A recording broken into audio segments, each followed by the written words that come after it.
क्या आपको पता है कि क्लास 10th का सबसे इजीएस्ट कौन सा सब्जेक्ट है जिसमें कि आप लोग 80 आउट ऑफ 80 स्कोर कर सकते हो? वो है इंग्लिश। और इंग्लिश एकमात्र ऐसा सब्जेक्ट है जिसके अंदर कि अगर आप पूरे साल भर नहीं पढ़ते हो, लास्ट के 4-5 दिन अगर पढ़ लेते हो तो आप उसमें फुल स्कोर कर सकते हो। जो आप अभी डरे हुए ना कि हम कैसे करेंगे भैया, इतना सारा सिलेबस है, आप लोग है ना इसके बाद में ना पूरा अच्छे से स्कोर करोगे और एग्जाम देखने के बाद बोलोगे कि भैया हमने तो पूरा पूरा फोड़ दिया।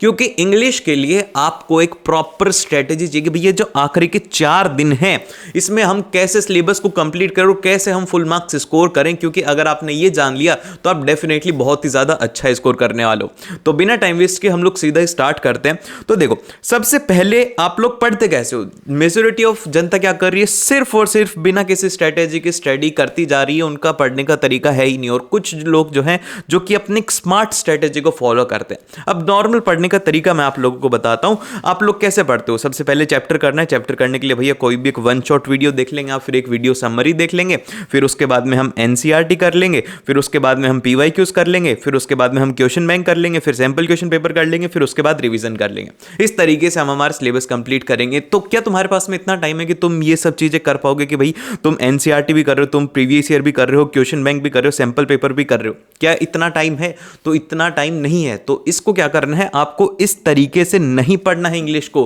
क्योंकि इंग्लिश के अंदर आपको ये करना ही नहीं है। क्योंकि ये हम जब करते, जब हमारे पास में खूब टाइम होता, 8-10 महीने का टाइम था वो है, लेकिन अब हमारे पास में क्या है, सिर्फ और सिर्फ आखिर के 5 से 7 दिन है। तो इसमें हमें क्या पढ़ना चाहिए? तो मेरी बात ध्यान से सुनो।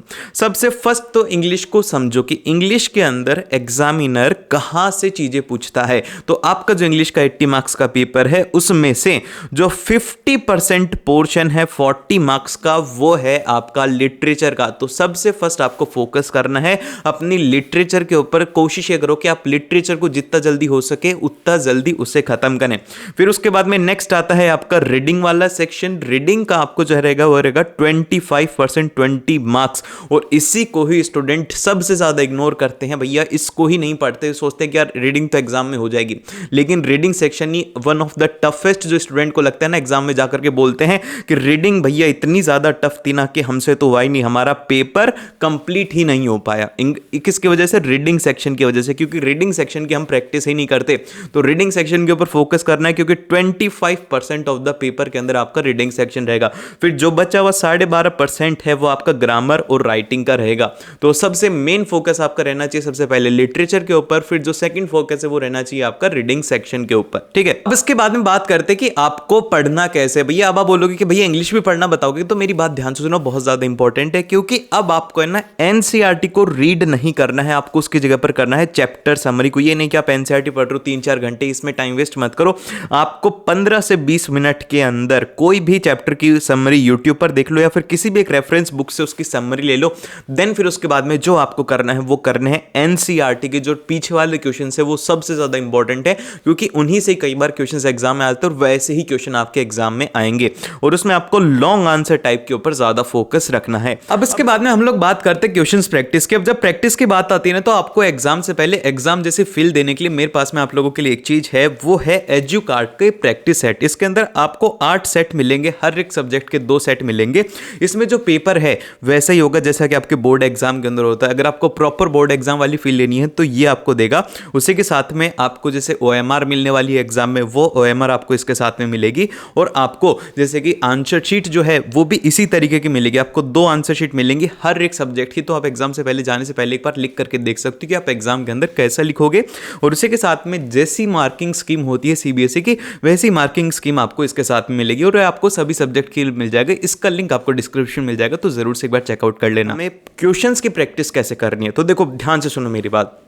आपके जो भी लॉन्ग आंसर टाइप क्वेश्चंस हैं उनको आपको है ना ये ध्यान रखना है कि एक तो आपको उसकी लैंग्वेज के ऊपर फोकस रखना है। क्योंकि जो क्वेश्चंस है आपके वो है ना, अगर आपने लॉन्ग आंसर टाइप क्वेश्चंस कर लिए तो आप इसे शॉर्ट आंसर टाइप भी कर सकते हो और इससे आप एमसीक्यू टाइप क्वेश्चंस भी कर सकते हो। आप इसे सभी तरीके के क्वेश्चन कर सकते हो। तो आपको फोकस ये करना है कि जब भी आप लॉन्ग आंसर टाइप पढ़ो तो उसकी लैंग्वेज के ऊपर फोकस रखो और उसमें से इंपॉर्टेंट जितने भी कीवर्ड्स हैं उसे फाइंड आउट करने की कोशिश करो और उसे लिखो, ताकि तुम तुम्हारे एग्जाम के अंदर जब उसे यूज में में लोगे तो जो आपका टीचर है वो इंप्रेस हो जाएगा। और first impression is the last impression. English के अंदर ये बात मैटर करती है, इंग्लिश के अंदर आपकी राइटिंग मैटर करती है और उसी से आपके मार्क्स भी डिसाइड होंगे। अब इसके बाद में जो नेक्स्ट पॉइंट है हमारा वो है इंग्लिश ग्रामर का। अब देखो इंग्लिश ग्रामर को आपको कौन से टॉपिक करने हैं, सबसे पहले बात बता देता हूं कि इन 3 टॉपिक को मिस नहीं करना है, क्योंकि इन 3 टॉपिक से डेफिनेटली क्वेश्चन आएगा। एक तो है आप लोगों का रिपोर्टेड स्पीच, इससे आपको 3 से 4 क्वेश्चंस देखने को मिलेंगे, क्योंकि इस साल के सैंपल पेपर के अंदर बार बार क्वेश्चंस कहां से आ रहे थे, रिपोर्टेड स्पीच से आ रहे थे कि भैया इसने ऐसा कहा था, उसने ऐसा कहा, तो आप इसको मतलब कि डायरेक्ट से इनडायरेक्ट में कन्वर्जन के क्वेश्चंस आ रहे थे।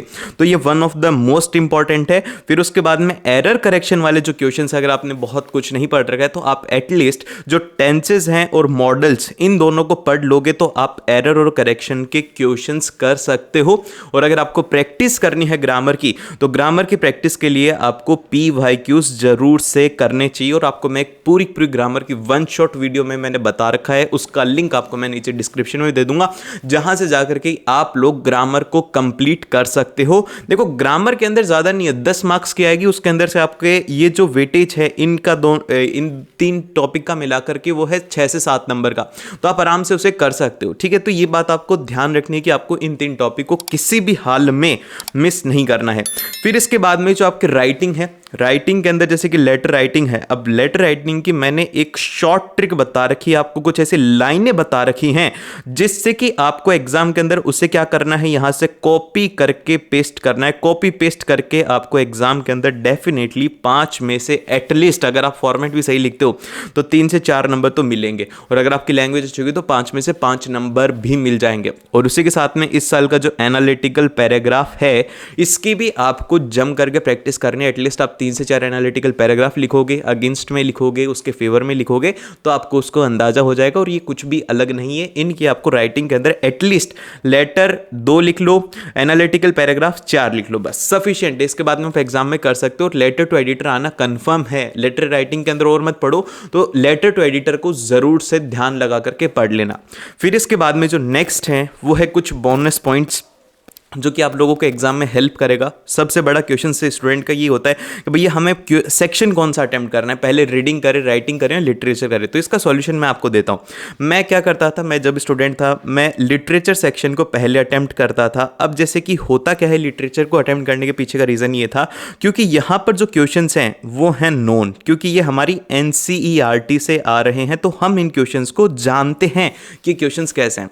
फिर उसके बाद में मैं इसके बाद में करता था B को, फिर उसके बाद में ए को ना करने के पीछे का रीजन ये था क्योंकि ए के अंदर होता है रीडिंग सेक्शन, जिसके अंदर की टोटली अननोन क्वेश्चन होते हैं, उसमें टाइम वेस्ट ज्यादा होता है। तो इसीलिए मैं इस तरीके से अटेम्प्ट करता था। अगर आपको जानना है कि आपको कैसे करना है तो आप 2 सैंपल पेपर करना, एक के अंदर CBA पैटर्न ले लेना, फिर दूसरा आप देखना कि ABC पैटर्न, क्योंकि ये एग्जाम से पहले अगर पहचान लोगे कि आपको कौन सा सेक्शन पहले करना है तो आपके एग्जाम के अंदर मार्क्स बच सकते हैं। तो इसीलिए इस बात के ऊपर फोकस रखना कि ABC करो या BCA करो, ये आपको अपने अकॉर्डिंग सेट कर लेना है। फिर उसके बाद में नेक्स्ट है कि राइटिंग प्रैक्टिस इंग्लिश के एग्जाम के लिए बहुत ज्यादा इंपॉर्टेंट है, क्योंकि मोस्ट ऑफ द स्टूडेंट का जो इंग्लिश का पेपर है वो छूट जाता है, उनसे लिखा नहीं जाता, क्योंकि स्टार्टिंग का पहला ही पेपर जैसे कि बहुत सारे स्टूडेंट का इंग्लिश का होगा तो वो क्या करेंगे, बहुत सजा के पहले दूसरे पेज लिखेंगे, लेकिन लास्ट तक आते आते पेपर छूट जाएगा।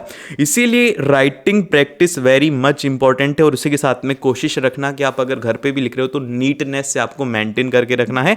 और वो आप लोग एजुकार्ट के प्रिया सेट खरीद सकते हो अगर आपको एग्जैक्टली एग्जाम वाली फील लेनी है। और ऐसी और वीडियोस के लिए लाइक, शेयर एंड सब्सक्राइब। मिलते हैं आप लोगों से नेक्स्ट वीडियो में।